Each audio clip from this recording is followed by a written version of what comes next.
খবরদার আমার গায়ে হাত দিবা।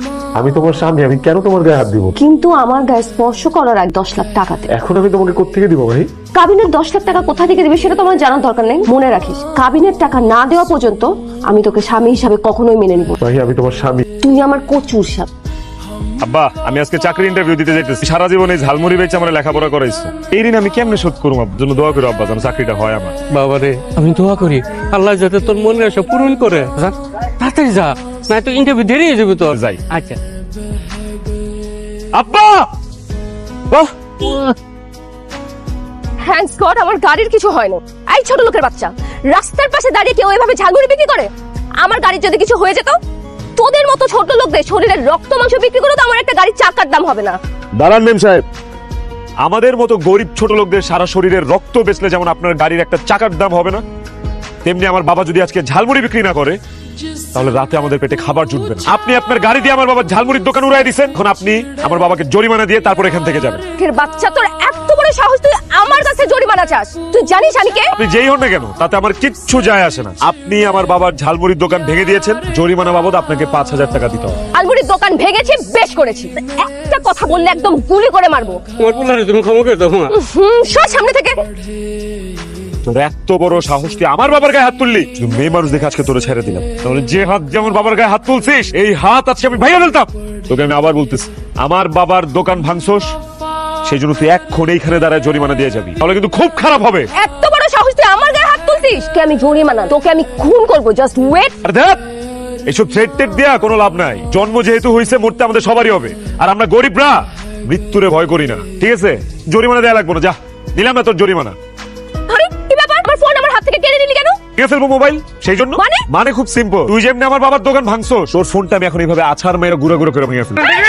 না না না, ঠিক আছে, তোমার জরিমানার টাকা আমি দিচ্ছি। এখানে 5000 টাকা আছে, এই টাকাটা রাখো আর আমার ফোন ফেরত দাও। গুড। এইবার আমার বাবার সাথে যদি বেয়াদবি করছিস, সেটার জন্য ক্ষমা চা। পসিবল, এই লোকের কাছে আমি কোনোদিনই ক্ষমা চাবো না। এই দাঁড়া সুস্কেত, ক্ষমা চা নালে কিন্তু। এই ফোন ভেঙো না। আচ্ছা এখন আঙ্কেল, আপনি আমাকে ক্ষমা করে দিন, আই এম সরি। এই তো এবার লাইনে আসছিস। ভবিষ্যতে গরিব মানুষের সাথে দুর্ব্যবহার করার আগে 100 বার ভাববি। চলো বাবা। কি করতেছেন এগুলি? বাংলা করতেছেন কেন জিনিসপত্র? আমি কে আপনার হাজবেন্ড খুব ভালো মতো চিনতে পেরেছি।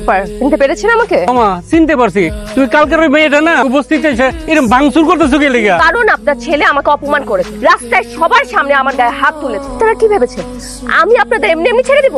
বাড়ি ঘর বস্তি সবকিছু আমি জ্বালিয়ে ছারখার করে দিব। এই বস্তি আপনি আগুন দিয়ে পুরায় ছারখার করে দিবেন, আর বস্তির মানুষজন কি বয়ে বয়ে আঙ্গুল চুষবো?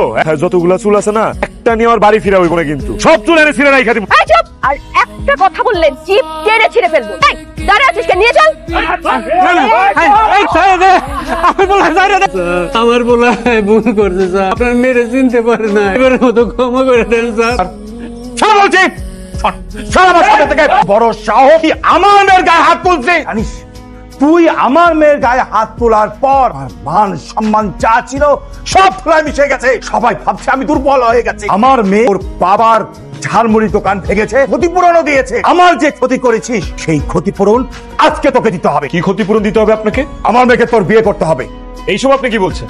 আপনার মেয়েকে কেন আমি বিয়ে করব? কারণ সবাই ভাবছে আমার মেয়ে বড় ধরনের কোনো অপরাধ করছে। এখন যদি আমার মেয়ের বিয়ে দিই, তুই বিয়ে দিতে পারবো না। তাই তোকে আমার মেয়েকে বিয়ে করতে হবে। তুমি ঠিক বলছি বাবা। ও আমার সাথে যে বেয়াদবি করছে, এর শাস্তি আমি ওকে বউ হয়ে প্রতিনিয়ত দিব। ওকে জ্বালিয়ে পুড়িয়ে ছারখার করে দিব, তারপর ডিভোর্স দিয়ে চলে আসবে। এই হাছার তোরা যা, কাজীকে ডেকে নিয়ে আয়। আজকে এই মুহূর্তে সবুজের সাথে আমার মেয়ের বিয়ে হবে। কি ব্যাপার, এত দেরি করে আসলে কেন? আব্বারে বিদায় দিয়ে আসছি, তোর জন্য দেরি হয়ে গেছে। জানো ভাই, আমি জীবনে ভাবি নাই যে আমার এইভাবে কোনোদিন বিয়ে হবে। এখন আর এইসব ভাইবা কি হবে? আমাদের তো বিয়ে হয়ে গেছে। আগে তোমার সাথে আমার যা হয়েছে মাহি, আমি সেই জন্য তোমার কাছে ক্ষমা চাইতেছি। এখন যেহেতু আমাদের বিয়ে হয়ে গেছে, চলো না আমরা পিছনের সবকিছু ভুলে দুজনের সাথে অঙ্গীকার করি। খবরদার আমার গায়ে হাত দিবা। আমি তোমার স্বামী, আমি কেন তোমার গায়ে হাত দিব না? কিন্তু আমার গায়ে স্পর্শ করার আগে 10 লাখ টাকা দে। এখন আমি তোমাকে কোত্থেকে দিব ভাই? কাবিনের 10 লাখ টাকা কোথা থেকে দিবে সেটা তোমার জানার দরকার নেই। মনে রাখিস, কাবিনের টাকা না দেওয়া পর্যন্ত আমি তোকে স্বামী হিসাবে কখনোই মেনে নিব না। ভাই আমি তোমার স্বামী। তুই আমার কচুর স্বামী।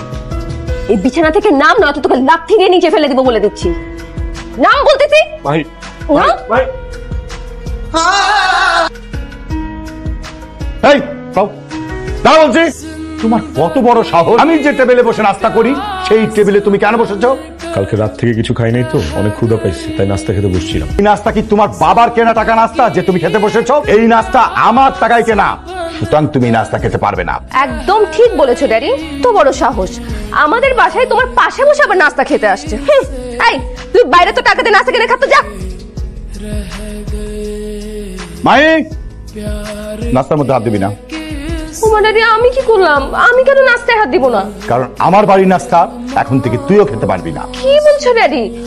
আমি কেন নাস্তা খেতে পারবো না? তোর বিয়ে হয়ে গেছে, এখন থেকে তোর নাস্তার দায়িত্ব, থাকার দায়িত্ব, খাওয়ার দায়িত্ব সবকিছু তোর স্বামী। তুই নাস্তা করবি তোর স্বামীর টাকা, আমার টাকায় কেনা নাস্তা তুই খেতে পারবি না। ড্যাডি, আমি তো কিছুই বুঝতে পারছি না। চলো মাহি, এখন আমরা এই বাসা থেকে বেরিয়ে যাবো, এক মুহূর্ত না, চলো। চুপ কর, ছোট লোকের বাচ্চা, ছোট লোক। তুই গরিব, তুই এই বস্তিতে থাকতে পারবি, আমি কি কোনোদিন বস্তিতে ছিলাম? আমি কোনো বস্তিতে থাকতে পারবো না ড্যাডি। তো বস, তুই ভেতরে যাও, যাও।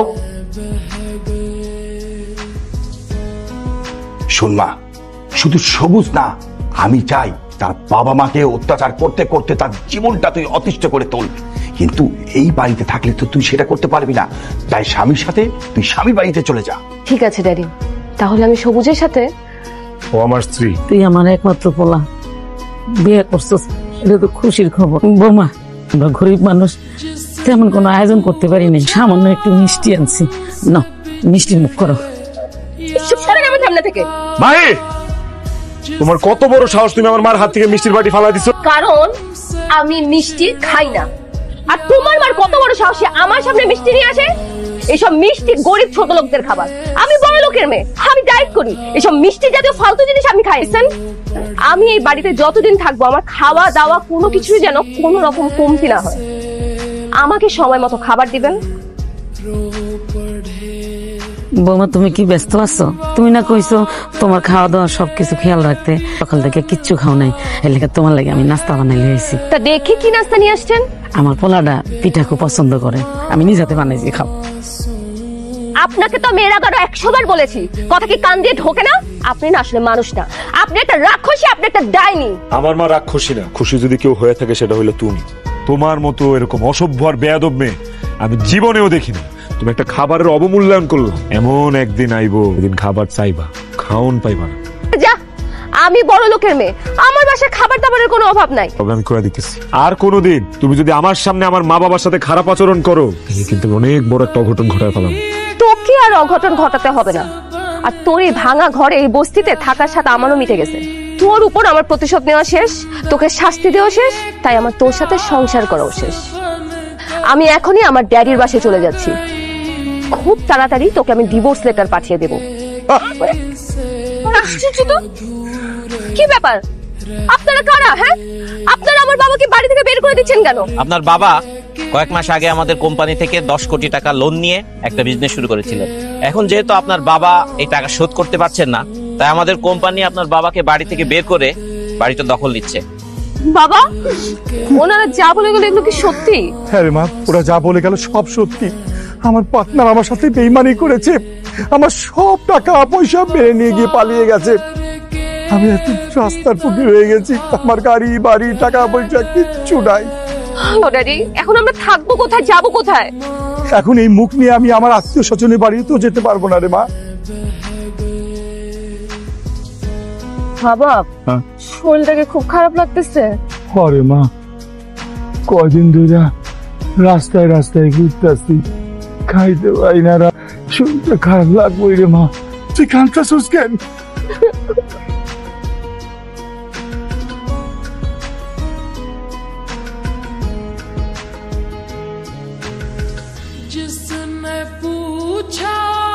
সবুজ, তুমি চলো কোথায়? আমার বাড়িতে। আব্বা, কিরে সবুজ, চিলছে ভিয়াই? বৌমা, তুমি এই অবস্থা কে? পাপের শাস্তি পাইছি মা, আপনাদের সাথে কত খারাপ ব্যবহার করছি। সবুজ, তো কিছু হওয়ার পরও না আমার খুব জানতে ইচ্ছা করতো, কেন আমাকে আর বাবাকে তোমার বাড়িতে নিয়ে আসলা? একটা সারপ্রাইজ দেওয়ার জন্য। কি সারপ্রাইজ? এখানে 10 লক্ষ টাকা আছে, এটাই তোমার সারপ্রাইজ। আমার সারপ্রাইজ মানে? তুমি সবসময় আমার ধমক দিয়ে কথা বল আর বলতা কাবিনে 10 লক্ষ টাকা না দিলে তুমি আমার সাথে সংসার করবে না। তাই তোমার কাবিনের 10 লক্ষ টাকা দিয়ে দিলাম। কিছুদিনের মধ্যে ডিভোর্স লেটারটাও পেয়ে যাবে। এখন বেরো যাবে, এই বেরোন। সবুজ, সবুজ তুমি আমাকে মাফ করে দাও, আমার অনেক বড় ভুল হয়ে গেছে। সবুজ, আমার কিচ্ছু দরকার নাই, আমি শুধু আমার স্বামীকে চাই, আমার স্বামীর ঘর করতে চাই। বাবা, মা, আপনারা আমাকে মাফ করে দেন, আপনাদের সাথে অনেক অন্যায় করছি। কি শ্বশুর আব্বা, আপনার মেরে মাফ করবো? আপনার প্ল্যান তো সাকসেসফুল। প্ল্যান মানে? কিসের প্ল্যান? কিসের প্ল্যান বাবা? তোর সাথে এতদিন যা যা ঘটেছে সবকিছু ছিল আমার প্ল্যান। আমি জানতাম এই সবুজ তোর অহংকার ভেঙে চুরমার করে দিতে পারবে, তাই সবুজের সাথে আমি প্ল্যান করে তোর সাথে সবুজের বিয়ে দিয়েছি। আসলে আমার কিছুই হয়নি। আমি এই যে আমি ধরে বললাম, আমি আর কোনোদিন অহংকার করব না।